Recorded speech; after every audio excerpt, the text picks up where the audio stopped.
Innal hamdalillah nahmaduhu wa nasta'inuhu wa nastaghfiruhu wa na'udzu billahi min shururi anfusina wa min sayyiati a'malina may yahdihillahu fala mudhillalah wa may yudlil fala hadiyalah wa asyhadu an la ilaha illallah wahdahu la syarikalah wa asyhadu anna Muhammadan abduhu wa rasuluh. Ya ayyuhalladzina amanu taqullaha haqqa tuqatih wa la tamutunna illa wa antum muslimun. Ya ayuhan nasu taqu rabbakumul ladzi khalaqakum min nafsin wahidah wa khalaqa minha zawjaha wa batsa minhuma rijalan katsiran wa nisaa'a wa taqullaha alladzi tasaaluna bihi wal arham innallaha kana 'alaikum raqiba. Ya ayyuhalladzina amanu taqullaha wa qulu qawlan sadida yuslih lakum a'malakum wa yaghfir lakum dzunubakum wa may yuti'illah wa rasulahu faqad faza fawzan 'azima amma ba'du. Fa inna asdaqal hadisi kitabullah wa khairul hadi hadi Muhammadin sallallahu alaihi wasallam wa syarrul umuri muhdatsatuha wa kullu muhdatsatin bid'ah wa kullu bid'atin dhalalah wa kullu dhalalatin finnar. Allahumma shalli wa sallim ala nabiyyina Muhammadin wa ala alihi wa sahbihi wa man tabi'ahum bi ihsanin ila yaumiddin. Hadirin jamaah Jumat yang dimuliakan Allah, marilah kita senantiasa memanjatkan puji syukur kita kehadirat Allah Subhanahu wa taala atas limpahan nikmat dan karunia-Nya di siang hari ini kita dapat bersama-sama melaksanakan ibadah Jumat berjamaah. Salawat dan salam marilah kita curahkan kepada junjungan kita Nabi Agung Muhammad sallallahu alaihi wasallam sebagai uswah hasanah bagi segenap manusia. Hadirin jamaah Jumat yang dimuliakan Allah, kalau kita berbicara sebuah perbedaan itu bukanlah suatu ketidakcocokan. Perbedaan itu bukanlah suatu hal yang harus kita sikapi dan kita tanggapi secara egoisme menurut pemikirannya sendiri. Namun perbedaan itu adalah sebuah karunia dari Allah Subhanahu wa taala, baik itu secara pribadi, individu maupun kelompok maupun suatu bangsa. Berbeda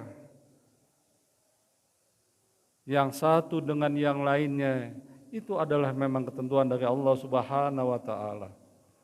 Pada tahun ini, sholat Idul Adha kita, dalam merayakan Idul Adha, kita berbeda. Ada yang hari Sabtu dan juga Minggu. Namun perbedaan itu kita sikapi dengan kedewasaan kita.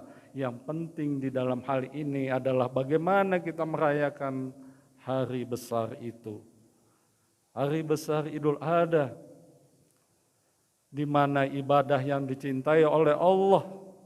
Yang penting yang harus kita laksanakan pada perayaan itu bukan sebuah perbedaan yang kita besar-besarkan. Yang kita besarkan adalah bagaimana ibadah yang akan kita kerjakan. Ibadah yang dicintai oleh Allah Subhanahu wa taala pada perayaan Idul Adha adalah menyembelih hewan kurban. Ibadah kurban adalah ibadah yang tertua yang dibawakan oleh Nabi Agung Ibrahim alaihissalam sebagai wujud kecintaannya dan ketaatannya kepada Allah Subhanahu wa taala dan dapat menaklukkan sebuah kecintaannya manusia terhadap hawa nafsunya, yaitu keindahan dunia dan kesenangan dunia. Nabi Ibrahim alaihissalam mendapatkan perintah dari Allah Subhanahu wa taala. Palama bala'ago ma'ahu sa'yah qala ya bunaya inni arafil manami anni azbahuka fanzur maza tara qala ya abati if'al matu maru satajiduni insyaallahu minas sabirin. Ketika Ibrahim mendapatkan perintah dari Allah yang artinya ketika anak itu sudah mencapai usia yang mampu bekerja bersama Ibrahim, Kemudian Nabi Ibrahim berkata kepada putranya, "Wahai anakku, sesungguhnya aku bermimpi menyembelihmu. Bagaimana menurut pendapatmu dan pemikiranmu dalam hal ini?" Kemudian anaknya menjawab, "Ya abati if'al ma tu'maru, tasajiduni insyaallahu minas sabirin." Wahai ayahanda, ikutilah perintah Allah. Mudah-mudahan engkau mendapati aku termasuk orang-orang yang bersabar. Dari perintah ini jelas Nabi Ibrahim alaihissalam di dalam hatinya bergejolak antara keimanannya mengerjakan perintah Allah di satu sisi, dan di sisi lain dia mencintai anak yang ditunggu-tunggunya puluhan tahun, yang sangat dicintainya. Namun akhirnya Nabi Ibrahim alaihissalam lebih cinta kepada Allah, lebih tinggi cintanya kepada Allah dibandingkan cintanya kepada anaknya, keluarganya. Hal inilah yang istimewa dari Nabi Ibrahim alaihissalam.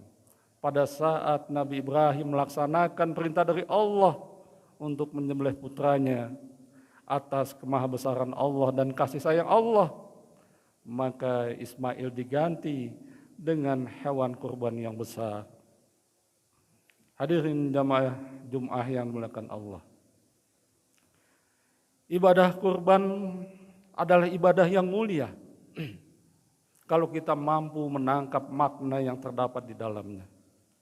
Ibadah kurban bukanlah suatu ritual yang tanpa makna.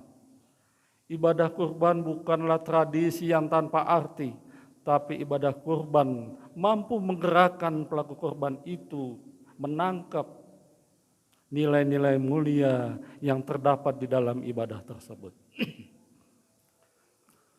Contoh yang ditampilkan Nabi Ibrahim alaihissalam dengan mengorbankan sesuatu yang dicintainya.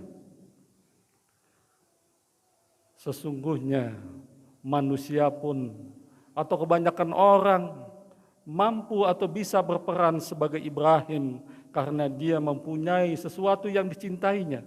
Anaknya, istrinya, kedudukannya, jabatannya, bahkan harta bendanya, dan hobi-hobi yang lain yang sangat dicintainya bisa dikorbankan sebagaimana dicontohkan Ibrahim alaihissalam.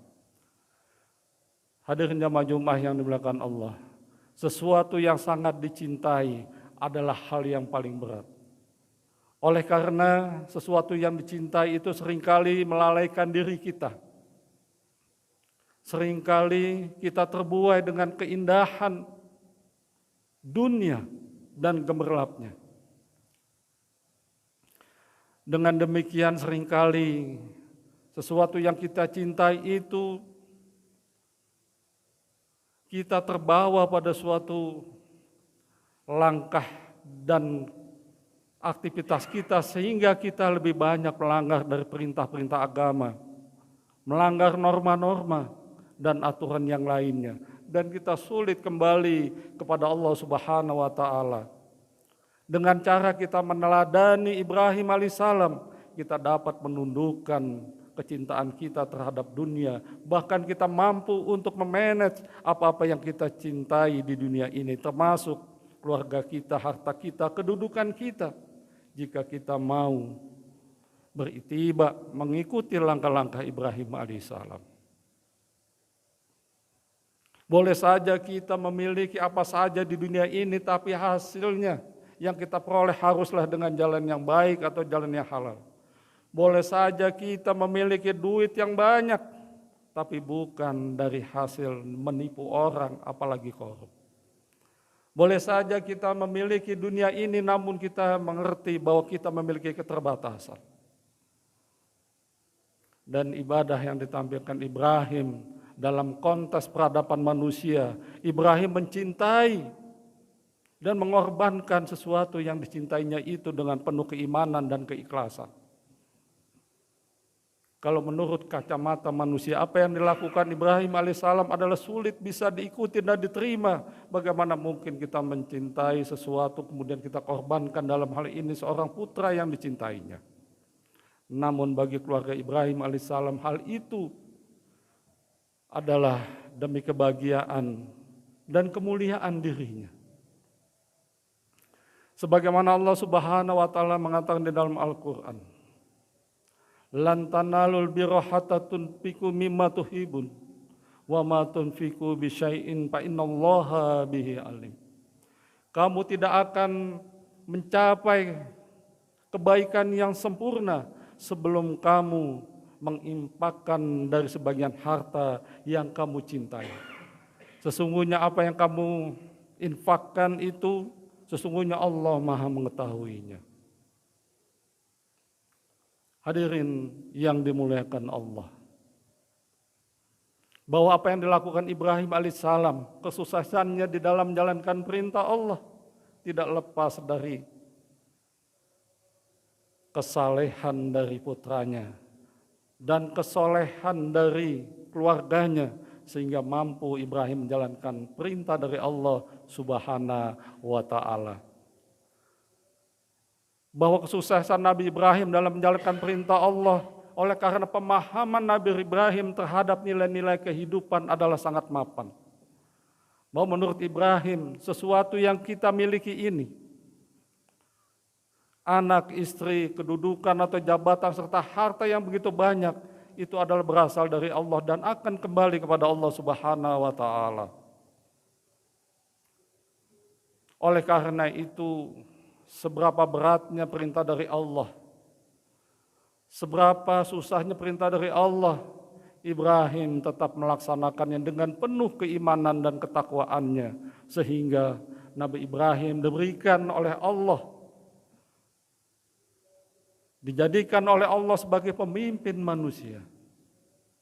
Wa ijabtala Ibrahima rabbuhu bikalimatin fatammahunna. Qala ini ja'iluka linnasi imama. Qala wa min dzurriyyati qala yanalu adz-dzalimin. Ketika Nabi Ibrahim diperintahkan oleh Allah dengan beberapa kalimat perintah dan larangannya, Nabi Ibrahim sukses dalam mengerjakan perintah Allah dengan sempurna. Kemudian Allah mengangkatnya dia sebagai pemimpin manusia dan juga sebagai uswatun hasanah, contoh kepada generasi yang akan datang. Kemudian juga Ibrahim meminta, ya Allah, juga Engkau turunkan kepada anak keturunanku. Kemudian Allah menjawab, benar, bahwa janjiku tidak akan terkena kepada orang-orang yang zalim. Jadi dalam hal ini keturunan Nabi Ibrahim yang patuh mengerjakan perintah dari Ibrahim alaihissalam, insya Allah Allah akan mengangkatnya menjadi orang-orang yang terdepan. Dalam hal ini adalah para nabi dan rasul, yang kita ketahui bahwa sebagian besar keturunan Nabi Ibrahim adalah para nabi dan rasul. Hadirin jamaah Jumat yang dimuliakan Allah.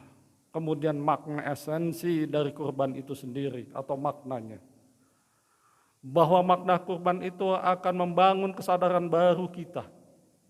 Kesadaran baru itu diantaranya adalah menyadarkan kita bahwa kita ini adalah hamba Allah yang senantiasa menyembah Allah. Hanya Allah semata, bukan Tuhan yang lainnya. Artinya kita membersihkan keimanan kita dari kesyirikan. Alladzina amanu wa lam yalbisu imanahum bizulmin ulaika lahumul amnu wa hum muhtadun, kata Allah begitu. Orang-orang yang beriman tidak mencampurkan keimanannya dengan kezoliman. Hal ini adalah kesyirikan. Sehingga dia mampu menyembah Allah dengan sebenar-benarnya, tidak mempersekutukannya. Inilah yang membawanya kepada peningkatan keimanan dan ketakwaan. Yang kedua adalah membangun hubungan kepada manusia dengan baik. Maka dari itu, membangun hubungan manusia yang digariskan oleh Allah dan Rasul-Nya itulah yang kita harus perhatikan. Bagaimana kita memilah dan memilih sahabat kita. Jangan sampai sahabat karib kita di dunia ini akan menjadi musuh di akhirat nanti. al-ahilla yauma idin ba'dukum li ba'dun aduwwun illa lil muttaqin.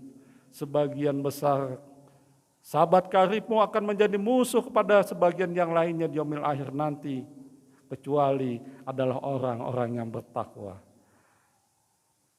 Dari kita berhubungan dengan manusia, hendaklah kita pilih mana sahabat yang mengajak kita kepada peningkatan iman dan takwa, mana sahabat yang merusak keimanan dan ketakwaan kita. Boleh saja kita berbuat baik kepada siapa saja, namun dalam hal konteks kita memilih sahabat, Allah dan Rasulnya sudah menggariskan.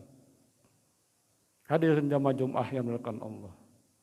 Aqulu qouli hadza wa astaghfirullahaladzim li wa lakum wa lisairil muslimin wal muslimat min kulli dhanbin fastaghfiruhu innahu huwal ghafurur rahim.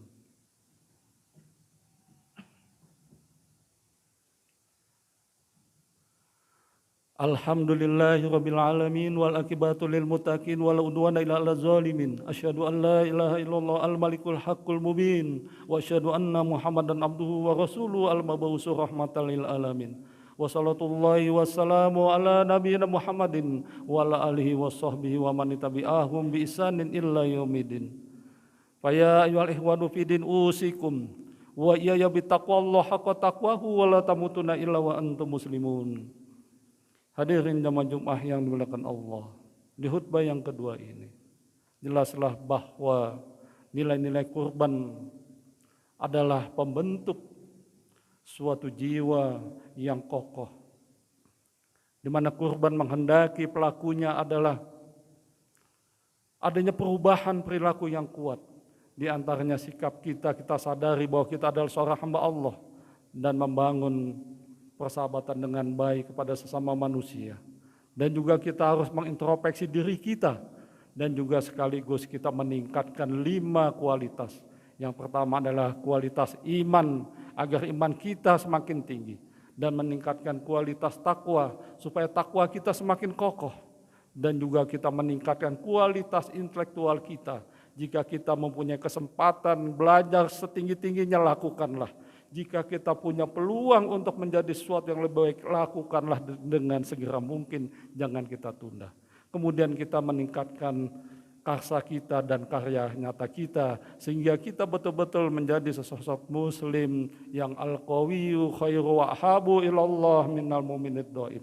Mukmin yang dicintai oleh Allah adalah mukmin yang kuat dibandingkan mukmin yang lemah. Marilah kita mohon kepada Allah Subhanahu wa taala agar kita di dalam pelaksanaan ibadah kurban, bagi yang sudah mampu itu bisa dilanjutkan setiap tahunnya. Dan bagi yang belum mampu, marilah kita berdoa memohon kepada Allah agar Allah memberikan kemampuan kepada kita sekalian. Insya Allah dengan doa-doa kita yang selalu kita panjatkan, Allah akan mengijabainya. Alhamdulillahirabbil alamin wassalatu wassalamu ala nabiyyina Muhammadin wa ala alihi washabihi wa man tabi'ahum bi ihsanin illa yaumil. Allahumma ighfir lil muslimina wal muslimat wal mu'minina wal mu'minat al ahya'i minhum wal amwat. Rabbana ighfir lana wa li ikhwanina alladzina sabaquna bil iman wa la taj'al fi qulubina ghillan lil ladzina amanu rabbana innaka ra'ufur rahim. Allahumma inna nas'aluka hubbaka wa hubba ma yuhibbuka wa hubba ma liqarribuna ila hubbik. Allahumma asin akibatana fil umri kulliha wa ajirna min dunya wa ajabil akhirah. Rabbana atina min ladunka rahmah wa ilana min amrina rasada. Rabbana atina fid dunya hasanah wa fil akhirati hasanah wa qina azabannar. Subhana rabbika rabbil izzati amma yasifun. Wa salamun alal mursalin walhamdulillahi rabbil alamin. Wa la dzikrullahi akbar.